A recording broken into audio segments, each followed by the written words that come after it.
Good day, everybody, and welcome to another edition of the Military and Foreign Affairs Network. I am your host, the voice of reason. Today, we are continuing our ongoing coverage of the Russia-Ukrainian war.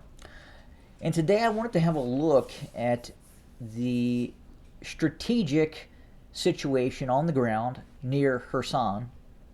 And this will give you, the viewer, an idea of just how large of a force the Ukrainian military had amassed against Russian forces on the western bank of the Dnieper River. So as we look at this picture, we are looking at what are basically NATO symbology.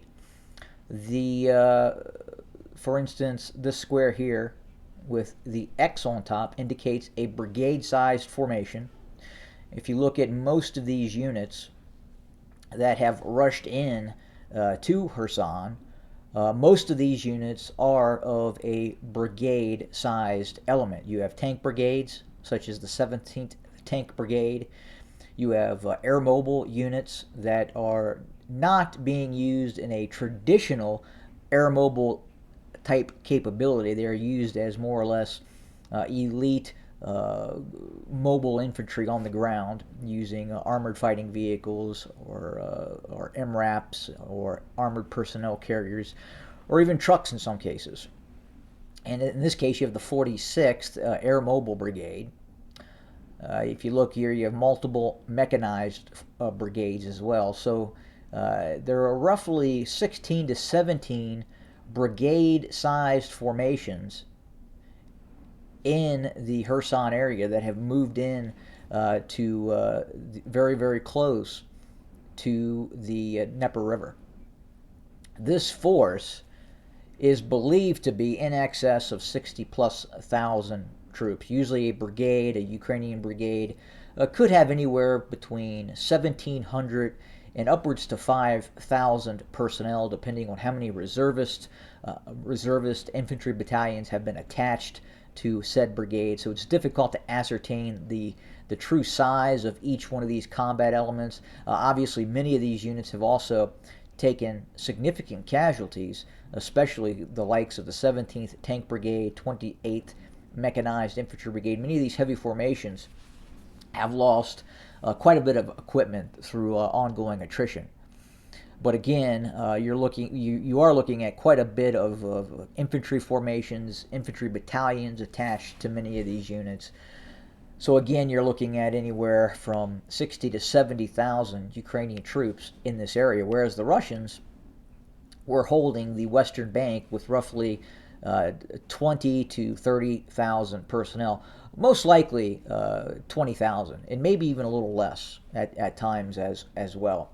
And most of those formations have, or all of those formations, with the exception of maybe some Spetsnaz units, have crossed back onto the eastern bank of the Dnieper River. Now, the Russians are going to be able to hold this area with not a very large force. And that's going to allow the Russians to transfer some of these forces, such as the 83rd, these are VDV formations, the 108th, that is an airborne formation. And they're going to be able to transfer these forces to the east near Zaporizhia or Bakhmut or some other area of operations that the Russians wish to continue offensive operations. But again, I thought it was important to take a look and just the sheer size of the Ukrainian mobilization effort that has occurred in this conflict. And I believe at this point, for Russia not to have mobilized and not to have predicted that Ukraine would have fully mobilized, as it had did, is a serious error.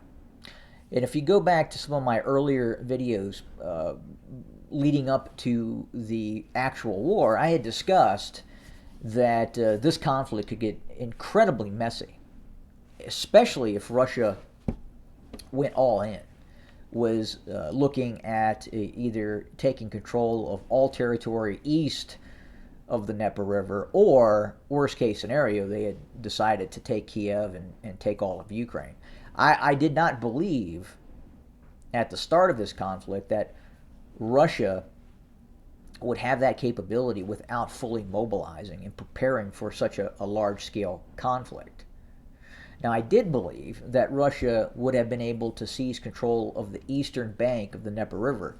And the reason I believe that, and I think that this is very important for me to articulate where I was wrong in analyzing this conflict, is I believed that the Russian Air Force would have had the capability of interdicting Ukrainian forces trying to cross the Dnieper River. And Russian forces and Russian air forces would have performed average. Just a baseline capability of what we believed Russian forces were capable of at the start of the conflict. I reasonably believed that Russian forces would have been able to shut down Ukrainian forces from crossing the Dnieper River and would have been able to interdict Ukrainian columns and convoys moving into eastern Ukraine. Thus far, it's been very challenging for Russian forces to conduct interdiction operations. In fact, some of the stuff I'm seeing, at least in terms of video evidence, especially the use of the attack helicopters that the Russians are using, whether it's the Alligator, the K-52s, the Mi-28s, even upgraded versions of the Hind. Again, at the onset of conflict, we believe that Russia's capability was fairly close to what the United States could introduce into a conflict zone in terms of the precision strike capacity and long-range strike capability of these helicopters. And on the contrary, we're seeing many of these helicopters tilting up and being used as indirect multiple launch rocket systems that are very, very inaccurate. And I'm not sure why they are doing that. Well, I know why they're doing that. They're concerned about the air defense capability of Ukrainian forces. And that's taken a toll and has caused this, what we're seeing now in terms of how the Russians are deploying those attack helicopter assets. They are finding it very difficult to get within that 2, 3, 4 kilometer range to allow for the use of those laser-guided weapon systems to attack ground targets by these helicopters, because the Ukrainian air defense capability exceeds that range and they're shooting those helicopters down. And not only that, the Su-25 Frogfoots, the fullbacks, the Su-34 fullbacks, again, all this capability at the onset of conflict would have appeared to been able to shut down the Ukrainian ability to maneuver, especially large unit formations like we're seeing here. And thus far, the Russians haven't been able to do that, or they've done it with limited success. And that has really changed the dynamic on the battlefield. Now look, a lot of that is because of what NATO is doing. The North Atlantic Treaty Organization, as I've talked about previously, is providing a lot of intelligence information to Ukrainian forces. Not just weapons and equipment that can shoot down these Russian airborne assets, but the intelligence information from giving the Ukrainians real-time information of when Russian aircraft are taking off, what their vector is, where they're heading, and then allowing the Ukrainians to engage those units. So again, just wanted to talk about what we're seeing. Again, very, very large construct of Ukrainian forces moving towards the Dnieper River. Huge, huge forces. So the question now is, will the Ukrainians attempt a crossing of the Dnieper River in this locale? I find that unlikely. I believe these forces will then be repositioned northeast in this direction and then cross the Dnieper River further to the northeast.